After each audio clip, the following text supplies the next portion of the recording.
Let's turn to business news now with Nona Peltier. I'm really fascinated by this. The FMA, the Financial Markets Authority, has released a copy of the letter it sent to the country's big banks this week, setting out their expectations. Now, this is in the context of our big banks having Australian parents. Right. All of the stuff that's going on in Australia. What does the letter say, Nona? This is fascinating. Well, it's a two-page letter. It's quite detailed. And the main thrust of the letter is you've got 2 weeks to tell us in writing what you're doing to ensure that, one, you're not doing what the Australians are doing, that if you have done anything that your parents have been doing, that what plans do you have to address those issues? And we want to see your work plan, and we're going to have a good look at it. And then we'd like to meet your board. So go the FMA. Yeah, go the FMA. And it's not just from the FMA, it's also from the Reserve Bank Governor Adrian Orr as well. And a copy's been sent to the Commerce Commission. So, you know, there's a number of parties involved here and all have a stake in making sure that the banks, not only, it's not good enough for them to say, oh, come along, we've got nothing to hide. No. They're saying, we don't care that you have nothing to hide. We're not going along. You're going to tell us what you're doing. Now, I'm putting you in a tight spot here, Nona, but the timing is interesting, isn't it? Because this stuff has been going on in Australia for some time. The FMA seems to be reacting possibly more to the questions that are being asked of banks in New Zealand in the past few weeks. In other words, there's a bit of a dust storm developing, isn't there? So the FMA are saying... Yeah, I guess so. But I mean, fair enough, though, that this Australian Commission was convened, I guess, late last year. We've only just started to hear some of the things coming through. There was other issues that arose before the Commission was convened. And so this has been going on for a while. And the politicians in Australia really downplayed it. The bank said it's not happening. Well, they tried to stop it from happening in some cases. Of course they did, yeah. But now, of course, lots of the testimonies coming through. And there's going to be a lot more. This is just the beginning. So what else, we don't know. But for now, the banks and the Bankers Association, and to some degree the FMA and you know, the Reserve Bank and others have basically said that we have regulations in place which address some of these issues.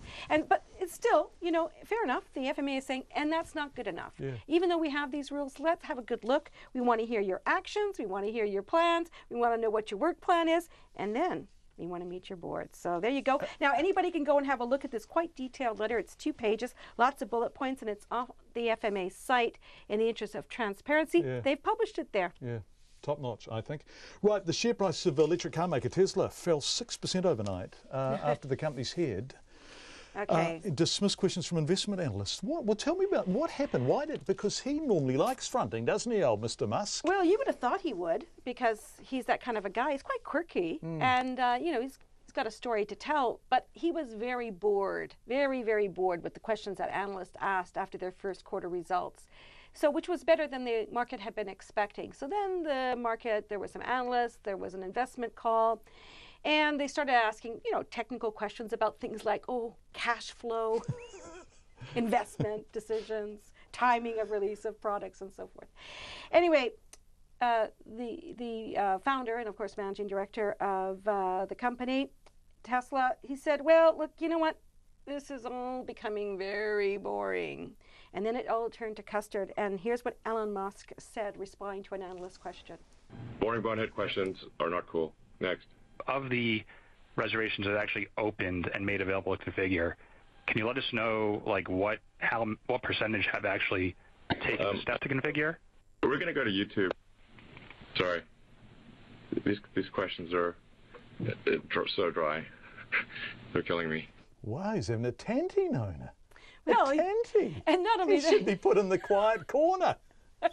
Well, perhaps. But the funny thing is that he wasn't really that interested in talking to the analysts, but there was a call from, you know, just an investor, you know, a retail investor asking some questions, and he was quite happy to chat away with him. Yeah, so there you go. Hey, look, that's what you don't do if you want to, you know, keep your share price going. 6% is a heck of a lot to shave off the value of your company. Yeah, well, it's pretty petulant behaviour. What happened on the markets? Okay, so interestingly, our top 50 index, we rose just 2 points today. That's 2, 1, 2, to 8,549, which is a whole lot better than the rest of the Asian market. We've seen Australia is down about 0.5%. Asian stocks are also down. Our dollar, it fell a little bit over, you know, fell a little bit. But it's been I shouldn't say that. It fell a little bit today, but it was hanging on to some gains it made overnight. 70.2 US, 93.1 Australian, and 51.7 pence. Nona Peltier, thank you very much indeed, and have a great weekend.